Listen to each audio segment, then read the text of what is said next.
What's good, y'all? This is Robert Jackson. It's your boy in the house. And yeah, I don't know if that's going to be my intro from now on, but thank you so much for joining the podcast here today. And yeah, hopefully yeah, everybody is doing well out there. I can talk, and let's just get right to the guest because already off to a wonderful start. This is Abigail Turner in the house. Thank you so much for joining me. And I actually wanted to, I mean, this is kind of, we're not really getting to the questions yet, but technically my first one, is this your first actual interview that you've done?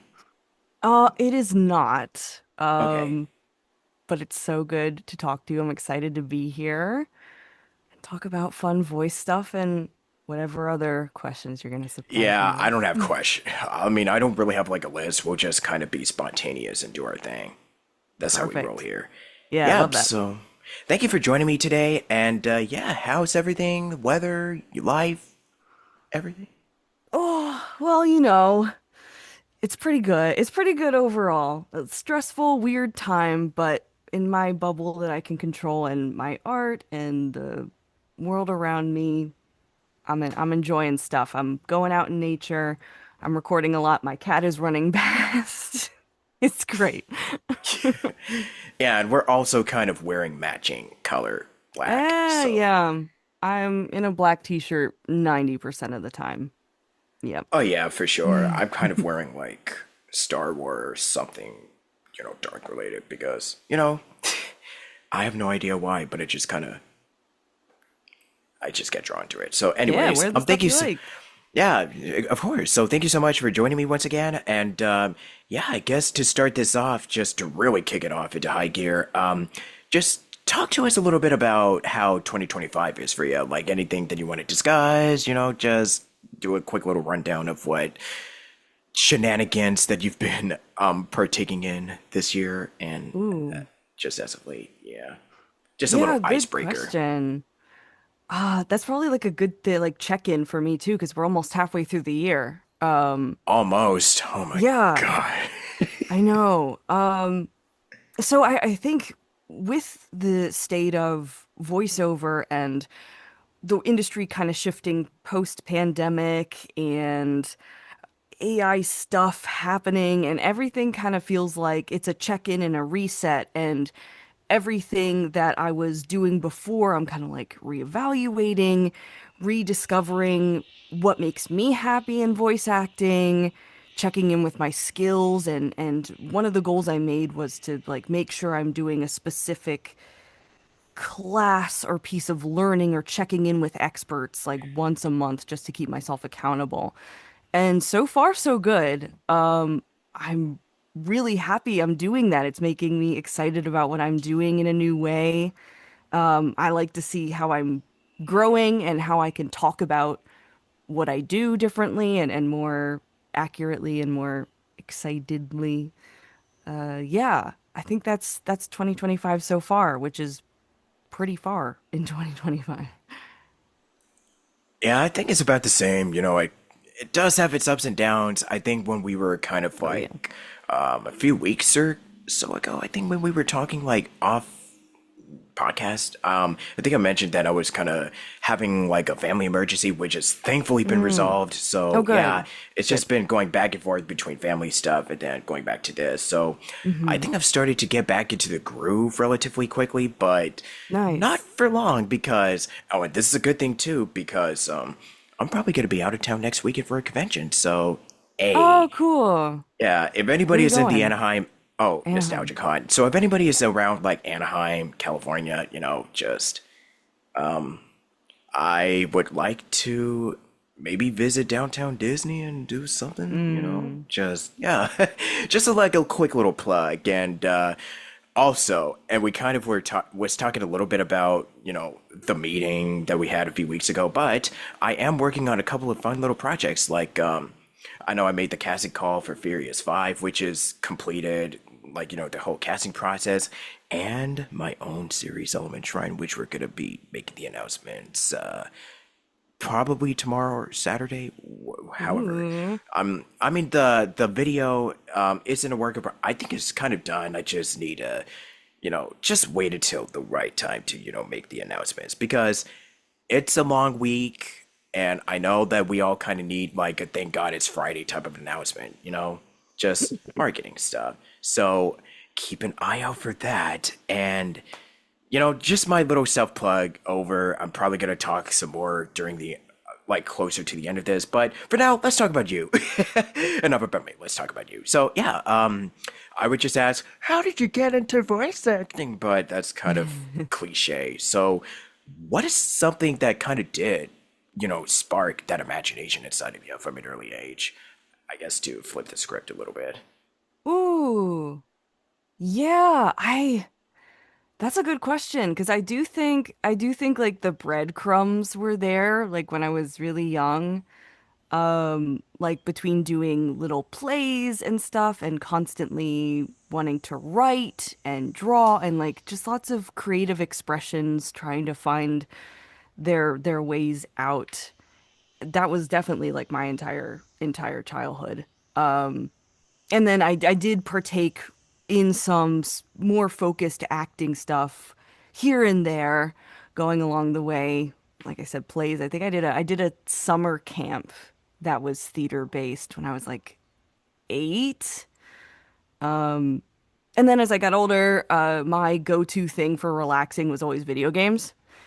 And then much later than it should have, I finally put two and two together. I was like, oh, people voice those. That's a person, and that's something that I could do. That's something that people do. So that was my segue into it was probably that creative and theater background, and then mixed with I was all over video games growing up. And so putting those together and realizing, oh, if I want to act, when you're a voice actor, if you're booking, you act a lot between how many auditions you do a day and just how quickly jobs go and how much you have to book to be working consistently. That was exciting to me, and I was like that's the kind of acting I want to pursue. So that's kind of where the line of interest went for me. Yeah, and for me, it just kind of came from my love of video games, like Mm. animation, because I just always knew that it was something that, yeah, it's gonna sound like very arrogant, but it's just something that I always knew I had in me. But yeah, it was Oh, not just kind arrogant, of, confident yeah, in your totally not. abilities. Yeah, just really confident because, like, literally as a kid, like when I was a baby, I would just scream all day long until my parents got sick of it. Yeah, I was that annoying kid, but no, it was just I would just make stories and just draw, write, and just act out scenes. But I didn't really know that this was something that you can make a living out of. So, Hmm. and this is something that I mean, it's nice to be paid, but this is something that you could do as a career. And then I think it was like years later I discovered like Newgrounds, voice acting club, and just want to give a shout out to Kira Buckland for Mm, just putting all of it together. I mean, legend. she was one of the I guess she was one of the main head honchos of that. I know there's like a ton of other people that I also want to give a shout out to, but yeah, I think she was one of the earliest ones where I was like, oh, you could do this online and Mm. yeah, just play all these different characters and working with so many amazing people. I'm like, okay, if I could do it from home, I think I got a shot at this. I think Yeah, another they one, were and yeah, continue to be such a spearhead of the online community, the yeah, LA community, all their flowers, all their flowers. yeah. And I just think back to that generation of voice actors like Kimlin Tran, Devin Hmm. Mack, yeah, so Edwin Tiong, I'm so sorry, but yeah, I just think back to all of those voice actors that I listened to like back during the 2000s, 2010s, and it's good to say that I've kind of gotten to work with a couple of them and Mm. have. I mean, it's kind of like Feels good. it feels very. I mean, in a way, it's like, oh my God, wow, I can't believe I'm actually, I'm colleagues with somebody that I listened to when I was in like first grade, kinder. Yeah, that's Yeah, that my crazy. first voiceover gig that I was ever paid for. My scene partner that we didn't record together was played by Kira, and I was like, did I make it immediately? Did you make it? Yeah, Like that exactly. was the immediate thought. Yeah. It feels Yeah, that amazing to work with is. those people who are big in the community and then whose performances you respect and admire. I mean, look, she's officially like Jolene and JoJo. I mean, that Yeah. is to this day is Talk about just. manifestation. I know, and she just. I mean, if anybody knows her, she's all about JoJo, so and Jolene, and hmm yeah, she might have finally made it come true. So, yeah, it would have been a travesty if yeah, I mean, not to say that if somebody else would have, they probably would have done amazing too, but man, that would have been a big missed opportunity if Kira wasn't Jolene. Let's just be real. Yeah, it's interesting to think about the million alternate universes where different people are playing different roles and how things would be different. Yeah, for real. But after that, yeah, then that was kind of like my first foray into like, diving into the field of indie online voice acting. And I haven't really looked back since then. So Yeah. now that we're going into 8 years that I've been doing this, because I started around like September 17. So yeah, 8 years still, We going have a very strong. similar timeline. I Wait, what did, started I yeah, when did start you start? I mean like I feel like I have a couple of different qualifiers like when I first started auditioning for stuff, when I first got paid, which is a weird benchmark to have, but you know. But I would say I was starting to take it really seriously in around 2017, 2018. So, yeah, Yeah, very similar timelines. yeah. Do you remember which month it was? Oh, I mean, not really because like I got my first mic to audition with and play around with in like 2015 and like would audition for like a random thing like once a year maybe. But when I started auditioning consistently, maybe that's a good benchmark to use. That was probably around 2017, and it wasn't even with that mic because I ended up doing was my university had like a podcast studio. So I was like, let me use that. But perfect because then I'll have a space because sure I can bring my mic to my dorm room, but it's gonna sound awful with the I lack mean, of hey, sound treatment. if it works, it works. I mean, Exactly. convenience at your table, right? Exactly. So I would book it out and stuff. And at that point, I only was taking like 3 classes that semester as opposed to 4. So I was like, let me make up the time and use this time that I've given myself by auditioning like crazy and doing the voiceover stuff so I can try it on before graduating and see where that puts me when I need to be making a salary, basically. So I can make my decision from there. So that's how it went for me. Yeah. Yeah. And do you know the timeline of, because I know when so since you've kind of mentioned getting started, do you know when, like, because I know for a lot of us, we kind of tend to know our strengths and weaknesses. How would you say that the whole process, how long would you say that it took for you to really find your, I guess, niche in voiceover? Oh gosh. I feel like I still am. I feel like that's an active thing for me, and I feel like I'm a person who is constantly evolving in what I want to do and what I think fits for me, which puts me in a tough place sometimes because I think to be the most successful in this business, you really should focus on what am I in the pocket? What's my low-hanging fruit? What are my niches that I fit in so you can market yourself and so you can have those discussions when casting documents come along. I'm still very much figuring it out. I need someone kind of to tell me. It's hard for me to be objective about it myself because I just want to be everything. I want to be able to do it. So I guess that answer is kind of like TBD. Um, yeah, it's a weird process for me personally. I think I've gotten really. I had a class with Nick Wingert a couple months ago. Great Icon that guy. he is. Yeah. And that class was specifically about finding your niche and what your little reaches are and what your big reaches are in that way. And that was really, really good for me and actually gave me some words to use to talk about my voice, which was always a really weird thing for me before. I'm not quite sure why.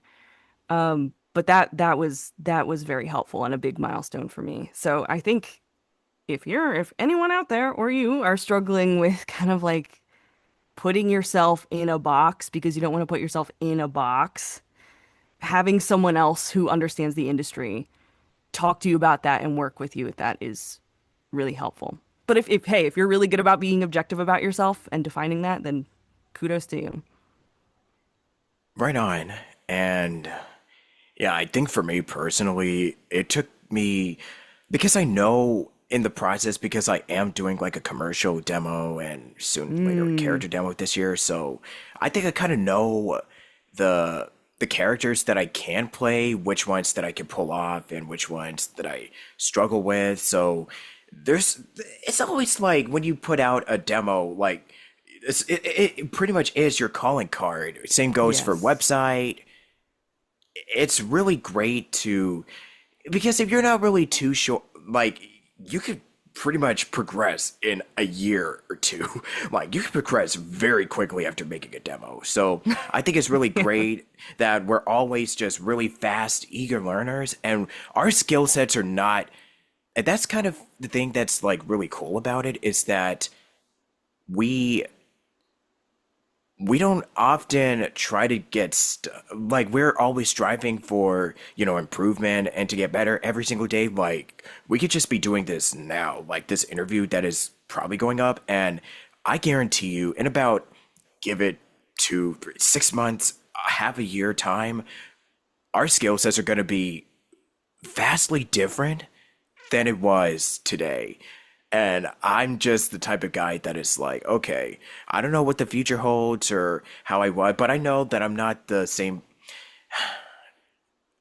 I'm not who I was, like, say, yesterday or, a year or when I started out, but I'm going to Yeah. be a different person, in a couple months or a year or beyond that. So we're all just kind of evolving and seeing as how time goes by, we're just kind of all learning our tool skill sets and learning it to apply for or just pretty much anything in life. Like it doesn't just have to necessarily apply to, acting and, whatnot. Hmm.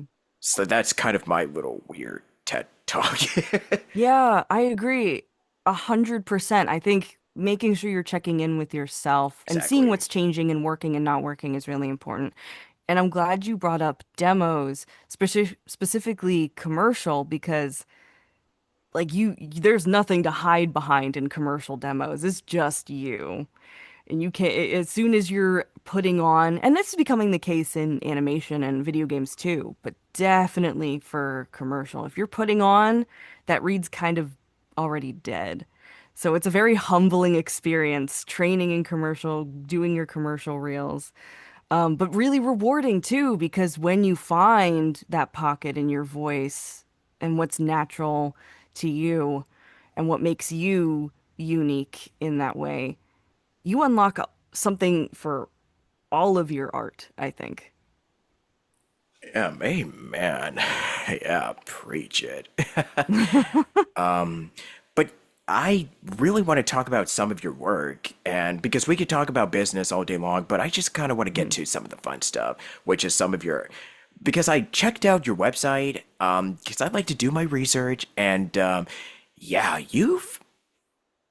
It's gonna be impossible to try to list everything you did. So, right off the top of your Thank head, you. what have been some of your most creatively fulfilling projects or roles that you've done so far in your career, the ones that you're the Mm, most proud of in your journey? yeah. I feel like the answer to this is kind of different on every day of the week. Yeah, Right now, I'm it's definitely like thinking, such a broad question, but I just felt yeah, the need to ask. I And just felt the compelled. ghosts of those past roles come up and haunt you in different ways, and you're like, Uh huh. oh, like Yeah. they all kind of come Oh, back I to. should have said that. They all should have said that, or oh, I didn't realize this was something I was dealing with, or oh, my character was kind of trying to tell me something here. Just they help you out in mysterious ways, the little gremlins that they are.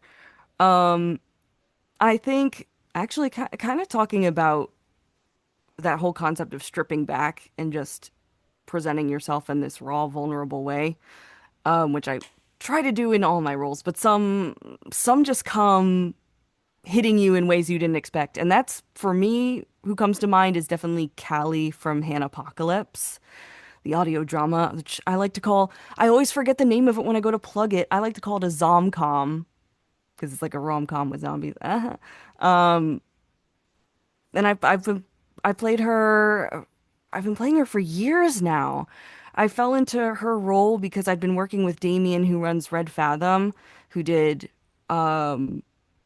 Cybernautica, which was the first lead I got ever. And then we rolled into, Congrats.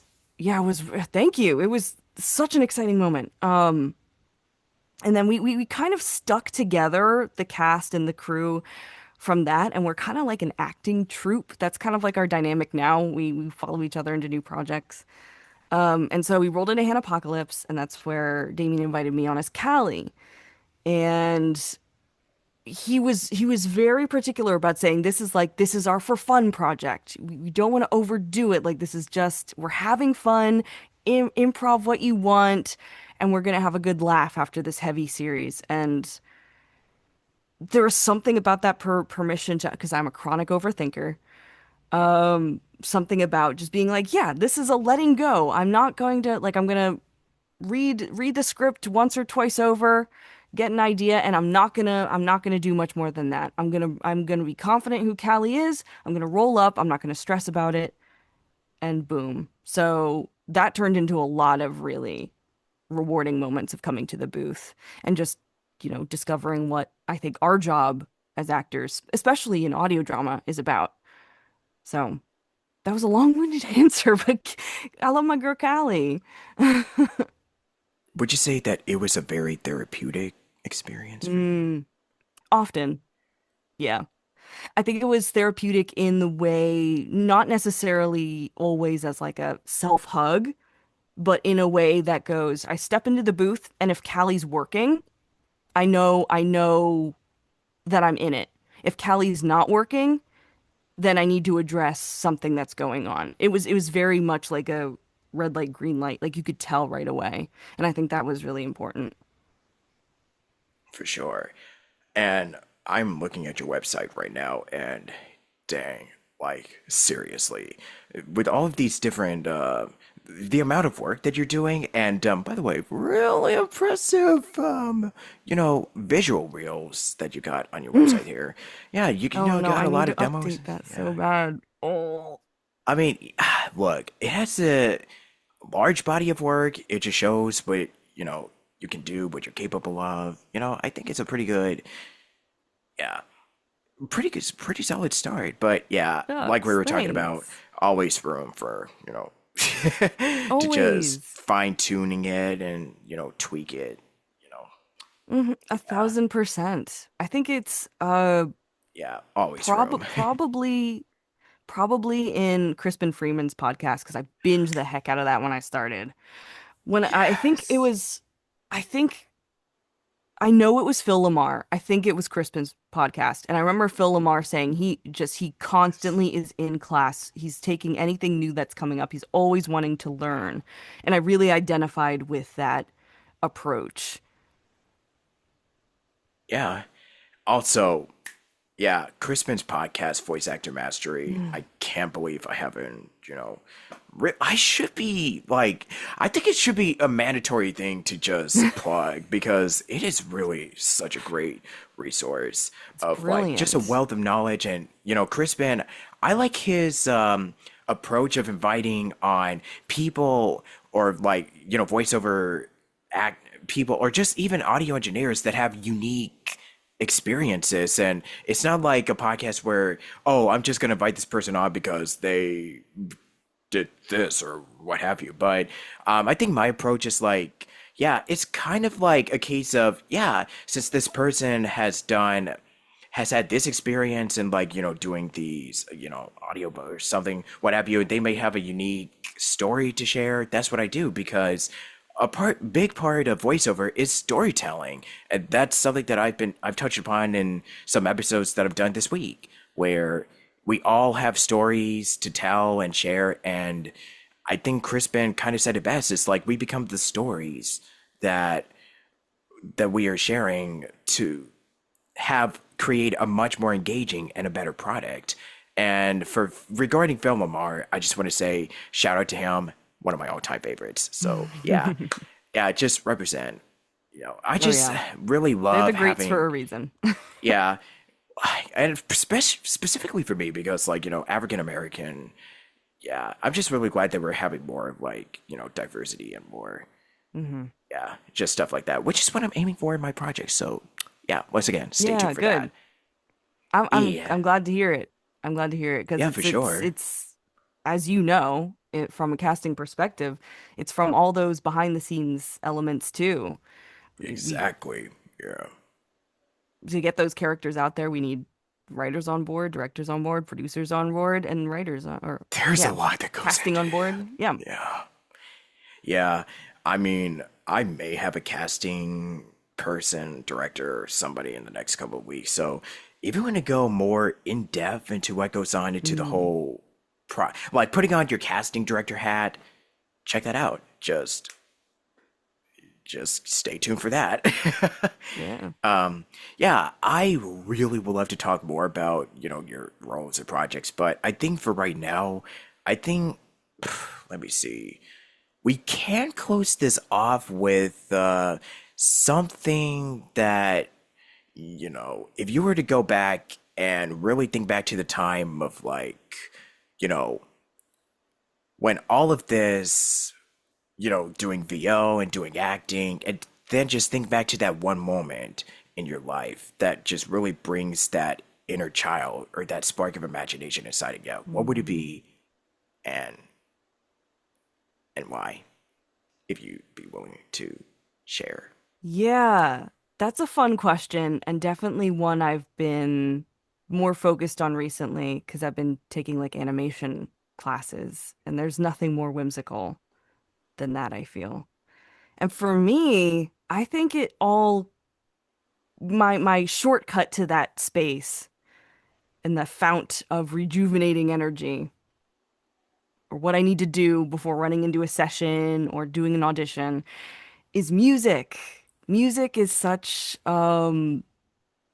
it's something I draw into. Like I said, I'm always in my head. It gets me out of my head. It's in my body. I'm moving to it. I'm discovering new sounds. I like to listen to silly sounding songs, upbeat songs, something to just get the blood flowing and exist in that space of I am open, I am here, I am ready for anything, I am physically warmed up, I am mentally open, and I'm ready to make you laugh or make you cry or just do this character the justice that they deserve in this short period that I get to inhibit them. Music, music, Yeah, music. definitely music.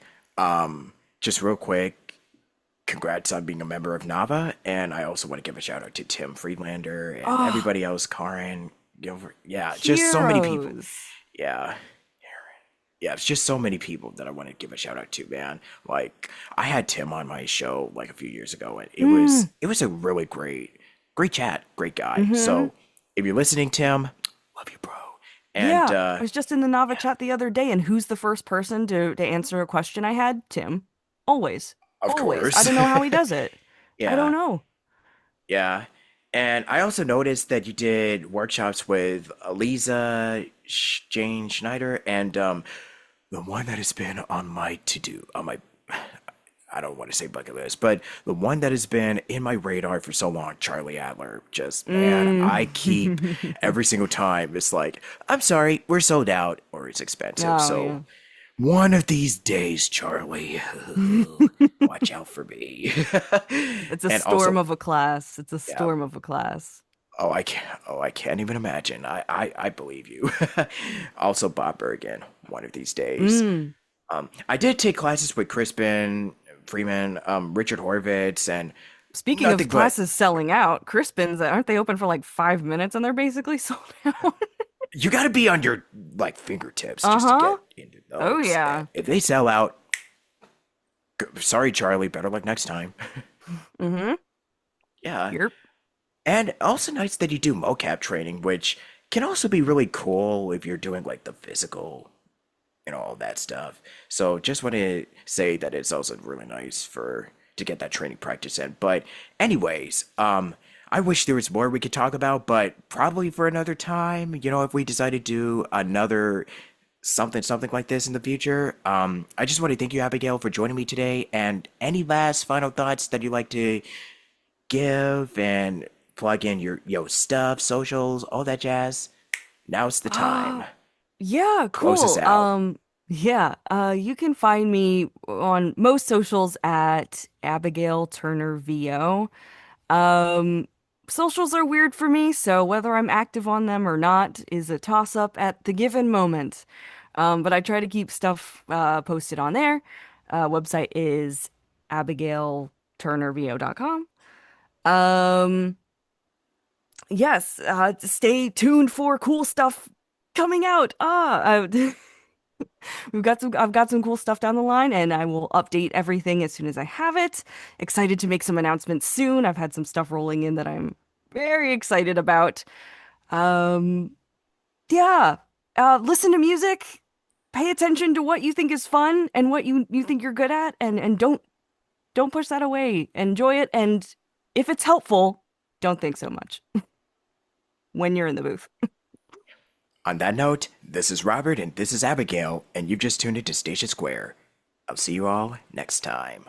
Peace. Love and peace, y'all.